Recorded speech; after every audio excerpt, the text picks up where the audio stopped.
Welcome back, Fragrance Fiend here today with Jean-Paul Gaultier's 2015 release, Ultra Male, the flanker of the original 1995 Le Male. 20 years later, this fragrance would change the game. It's pretty much as popular now as ever, and gearing up to the 10th anniversary of Ultra Male, we're probably going to see the announcement of the Elixir pretty soon. So I thought it was about time to pay homage to what now is a tiny bit of a classic. I've never really seen too many negative reviews about this one, but I thought I'd go in for a tiny bit of a deep dive. So my batch is 3 years old. Apparently there has been a tiny bit of a reformulation, but nothing really to do with the performance or the notes inside. I think there's just maybe a minor difference compared to the originals. I remember when I got my bottle, it was so hard to obtain, it wasn't available in retailers. Even the reps didn't even know of its existence, purely because most of them are just there to talk about what's hot and what's the latest, and not really know much about the brand's history. I believe I got it somewhere for about $180 Australian. These are the prices now. I don't think they've been updated since 200ml is only $5 more than the 125ml, but nevertheless such a pivotal fragrance for collectors and enthusiasts alike.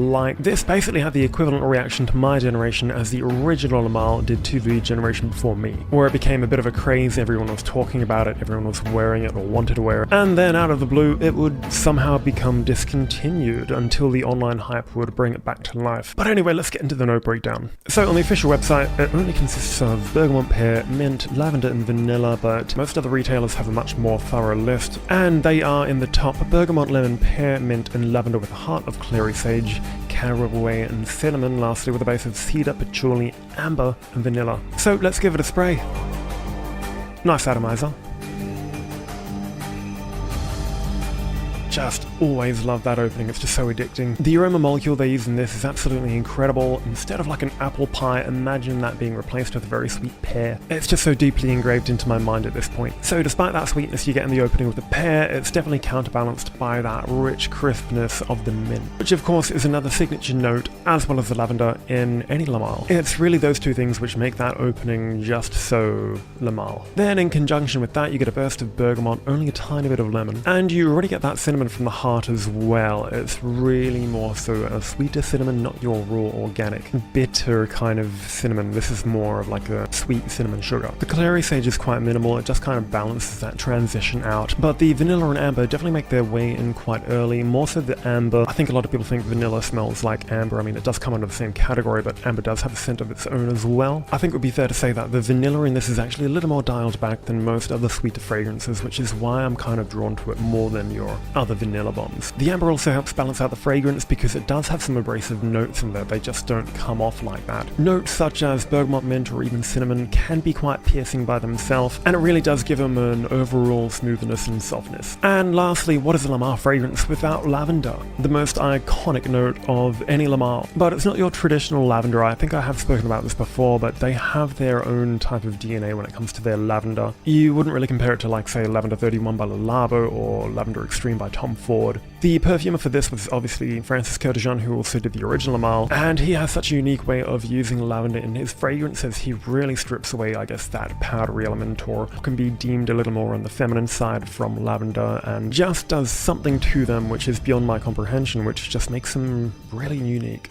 Anyway, as it begins to dry down, the pear is actually still quite present for a few hours, which is quite rare for a top note. But eventually the lavender and vanilla begin to mask it, as well as the amber obviously. The cedarwood does creep in with a bit of creamy woodiness. It would be fair to say that the wood isn't necessarily overly detectable, it just kind of sits in the background, allowing the other notes to kind of sparkle over it. And lastly, the patchouli is there, but very, very minimal. So now on to performance, which is absolutely insane, just through the roof. I mean, the longevity for me is usually 8 to 10 hours on clothing. It often sits there for about a day or two. The projection and sillage on this one is a 10 out of 10. People can smell me from meters away, but anytime I spray Ultra Male, they'll know exactly what it is. It's just got that recognizable DNA to it where it's easy enough to detect. Although I do love how this fragrance has been constructed, I wouldn't call it like overly complex. It does use a lot of synthetic ingredients obviously, which I've never been too fond of, but they really do a good job with using what they have to create something so unique. I almost see this one as a bit of an older brother to Pear Inc. by Juliet Zagan. But regardless of raw materials used or the quality, I still absolutely love this one, even if it's a bit of a synthetic one. So this one does come in a variety of sizes from 40 to 75 to 125 and 200ml, which is what I have. And even though I've had it for about 2.5 years now, I don't know if you can see that, I've probably got about 100ml left. I also have to say I absolutely love the packaging on this one. It's got a bit of a satin matte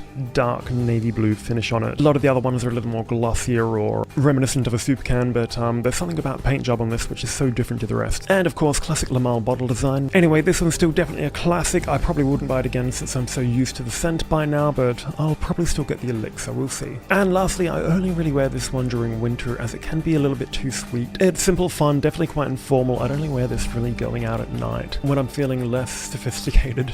And if you've liked everything I've described so far, then it would be a bit of a safe blind buy, as I did blind buy this one myself. But anyway, that pretty much wraps everything I want to say about this modern classic for today, so I'm gonna leave it there. Thank you again for watching, love reading the comments, I'll see you next time.